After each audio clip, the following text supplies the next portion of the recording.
труда и социалната политика и правителството не се води постъпка за изменение на Закона за пенсионното инвалидно осигуряване в посока на промяна на правото за придобиване на пенсия, заяви министър Спасов, отговаряйки на журналистически въпрос след пускането в употреба на детската градина Сент Пол.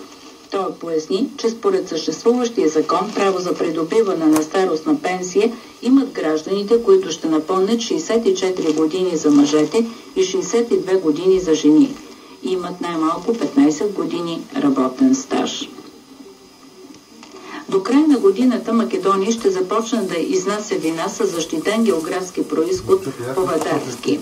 Това географско значение, което е вече определено, най-напред трябва да се регистрира в страната, а след това и в Европейския съюз. Международната конкуренция във винарския сектор става все по-остра. С географския индикатор повадарски македонските вина ще може да се